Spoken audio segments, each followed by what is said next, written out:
എല്ലാവർക്കും നമസ്കാരം. പുതിയൊരു വീഡിയോയിലേക്ക് പ്രിയപ്പെട്ട സുഹൃത്തുക്കൾക്ക് സ്വാഗതം. വളരെ സന്തോഷം നൽകുന്ന ചില വാർത്താ അറിയിപ്പുകളാണ് വീഡിയോയിലൂടെ ഷെയർ ചെയ്ത് തരുന്നത്.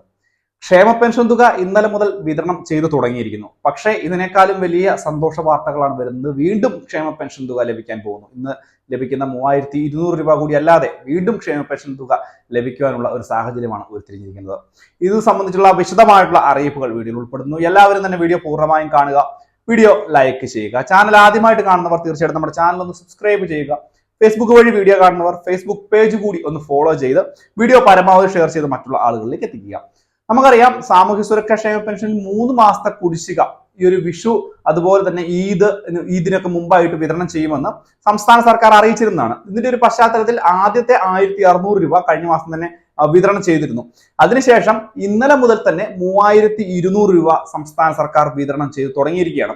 ഒരുപക്ഷെ 1600 രൂപ വീതമുള്ള 2 ഗഡുക്കളായിട്ടായിരിക്കാം നിങ്ങൾക്ക് തുക ലഭിച്ചിരിക്കുന്നത്. ഇത് തന്നെയായാലും തുക എങ്ങനെയാണ് കിട്ടിയത് എന്നുള്ളത്, ഒരുമിച്ച് കിട്ടിയ ആളുകൾ 3200 രൂപ ഒരുമിച്ച് കിട്ടിയെന്നും അത് ഒരു ഗഡുവാണ് കിട്ടിയതെങ്കിൽ ആ ഒരു ഗഡുവാണ് കിട്ടിയത് എന്നുള്ള കാര്യം വീഡിയോക്ക് താഴെ ഒന്ന് അറിയിക്കുക. കിട്ടിയ ആളുകൾ, കിട്ടാത്ത ആളുകൾ ആരും തന്നെ പേടിക്കേണ്ട അല്ലെങ്കിൽ ഭയചകിതരാകേണ്ട ആവശ്യമില്ല. ഇത് ഈ ഒരു പ്രോസസ്സിങ് 14-ാം തീയതിക്കകം തന്നെ വിഷുവിന് മുമ്പാകെ തന്നെ പൂർണ്ണ അളവിൽ പൂർത്തീകരിക്കാനാണ് സംസ്ഥാന സർക്കാർ ശ്രമിക്കുന്നത്. ഇതൊരു ഏകദേശം 62 ലക്ഷം ആളുകൾക്ക് ഈ ഒരു തുക വിതരണം ചെയ്യുന്ന വലിയൊരു പ്രോസസ്സാണ്. അതുകൊണ്ടാണ് ഒരു ദിവസമൊക്കെ വ്യത്യാസം വരാൻ സാധ്യതയുണ്ട്. കിട്ടാത്ത ആളുകൾ ഭയപ്പെടേണ്ട ആവശ്യമില്ല. തുക നിങ്ങൾക്ക് അടുത്ത ദിവസങ്ങളിൽ തന്നെ കിട്ടിയിരിക്കും. ഇന്നും നാളെയും ഒക്കെ ആയിട്ട് തുക നിങ്ങളുടെ അക്കൗണ്ടിൽ എത്തിച്ചേരുക തന്നെ ചെയ്യും. ഇത് കൂടാതെ തന്നെയാണ് ഇപ്പോൾ വീണ്ടും ഒരു മാസത്തെ ക്ഷേമ പെൻഷൻ കൂടി, അതായത് 4800 രൂപയിലേക്ക് എത്താൻ, ഇപ്പോൾ 3200 രൂപ വിതരണം ചെയ്തത് അത് 4800 രൂപയിലേക്ക് എത്തിക്കാനുള്ള ശ്രമത്തിലാണ് സംസ്ഥാന സർക്കാർ എന്നാണ് പുറത്തു വരുന്ന വിവരങ്ങൾ. ഈ മാസത്തിൽ തന്നെ, അതായത് ലോക്സഭാ ഇലക്ഷന് മുമ്പാകെ തന്നെ ഒരു മാസത്തെ കൂടി വിതരണം ചെയ്യാനുള്ള സാധ്യതയൊക്കെ സംസ്ഥാന സർക്കാർ ആരായുന്നുണ്ട് എന്നുള്ളതാണ് പുറത്തു വരുന്ന സൂചനകൾ.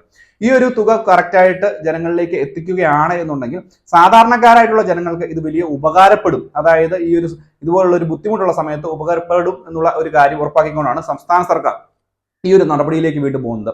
അങ്ങനെ ലഭിക്കുകയാണ് എന്നുണ്ടെങ്കിൽ തീർച്ചയായിട്ടും നിങ്ങൾക്ക് 4800 മുതൽ 6400 രൂപ വരെയാണ് സംസ്ഥാന സർക്കാർ മുൻപ് പറഞ്ഞിരുന്നത്. 2 മാസത്തെ തുക വിതരണം ചെയ്യുന്നതായിരുന്നു. പക്ഷേ ഇപ്പോൾ നിലവിൽ തന്നെ 3 മാസത്തെ തുക നൽകി കഴിഞ്ഞിരിക്കുകയാണ് 4800. ഇത് കൂടാതെ തന്നെ 1600 രൂപ കൂടി എത്തുന്ന ഒരു സാഹചര്യമാണ്. ഇതിനായാലും വളരെ സന്തോഷം നൽകുന്ന ഒരു വാർത്താ അറിയിപ്പ് തന്നെയാണിത്. പ്രത്യേകിച്ച് ഈ ഒരു തുക ലഭിക്കുകയാണ് എന്നുണ്ടെങ്കിൽ നമ്മുടെ സമൂഹത്തിലെ വളരെ വലിയ ഒരു വിഭാഗം ജനങ്ങൾക്ക് ആശ്വാസമാകും എന്നുള്ള കാര്യത്തിൽ യാതൊരു സംശയവും വേണ്ട. സംസ്ഥാന സർക്കാർ ഇതുമായി ബന്ധപ്പെട്ട് വളരെയധികം കേസുകളൊക്കെ കോടതിയിൽ നടത്തേണ്ട സാഹചര്യം ഉണ്ടായി. ക്ഷേമ പെൻഷനുമൊക്കെ ആയി ബന്ധപ്പെട്ട് തുക നൽകാത്തതിന്റെ ഒക്കെ പേരിൽ ഇതുമായി ബന്ധപ്പെട്ട് മറ്റൊരു വീഡിയോ കൂടെ ചെയ്യുന്നുണ്ട്. സംസ്ഥാന സർക്കാർ പുതിയ ചില കാര്യങ്ങൾ കോടതിയെ അറിയിച്ചിട്ടുമുണ്ട് ക്ഷേമ പെൻഷനുമായി ബന്ധപ്പെട്ട്. അത് ഇന്ന് തന്നെ മറ്റൊരു വീഡിയോയിൽ പറയുന്നതായിരിക്കും. തീർച്ചയായിട്ടും അന്നേരം അതുകൂടി ഒന്ന് കണ്ട് മനസ്സിലാക്കുക. കാരണം ക്ഷേമ പെൻഷൻ നിങ്ങളുടെ അവകാശമല്ല എന്നാണ് സംസ്ഥാന സർക്കാർ പറഞ്ഞിരിക്കുന്നത്. ഇത് സംബന്ധിച്ചുള്ള വിശദമായിട്ടുള്ള അറിയിപ്പ് നോക്കാം. അപ്പോൾ മറ്റൊരു പുതിയൊരു വീഡിയോ ആയിട്ട് നമുക്ക് അടുത്ത ദിവസം കാണാം. അല്ലെങ്കിൽ ഇന്ന് തന്നെ ഇതുമായി ബന്ധപ്പെട്ടുള്ള കാര്യങ്ങൾ ഞാൻ പറയാം നിങ്ങളുടെ അടുത്ത്. കാരണം അത് നിങ്ങൾ തീർച്ചയായിട്ടും ക്ഷേമ പെൻഷൻ വാങ്ങുന്ന എല്ലാ ആളുകളും അറിഞ്ഞിരിക്കേണ്ട ഒരു കാര്യം തന്നെയാണ്. പ്രത്യേകിച്ച് വളരെയധികം കേസുകളൊക്കെ പോകുന്ന സ്ഥിതിക്ക് ഈ ഒരു കാര്യം കൂടി സംസ്ഥാന സർക്കാർ കോടതിയിൽ പറഞ്ഞ സ്ഥിതിക്ക് സാധാരണ ജനങ്ങളിലേക്ക് കൂടി ഈ ഒരു കാര്യം എത്തേണ്ടതിന്റെ ആവശ്യകത വളരെ കൂടുതലാണ്. അപ്പോൾ ഇത്രയും കാര്യങ്ങളാണ് പറയുവാൻ വന്നത്. വീഡിയോ ഇഷ്ടപ്പെട്ടാൽ തീർച്ചയായിട്ടും ചാനൽ സബ്സ്ക്രൈബ് ചെയ്യുക, വീഡിയോ ലൈക്ക് ചെയ്യുക, ഷെയർ ചെയ്യുക, ഫേസ്ബുക്ക് പേജ് ഫോളോ ചെയ്യുക. മറ്റൊരു ഇൻഫോർമേറ്റീവ് ആയിട്ടുള്ള വീഡിയോയുമായി വീണ്ടും കാണാം. അതുവരേക്കും ബൈ ബൈ, സീ യു.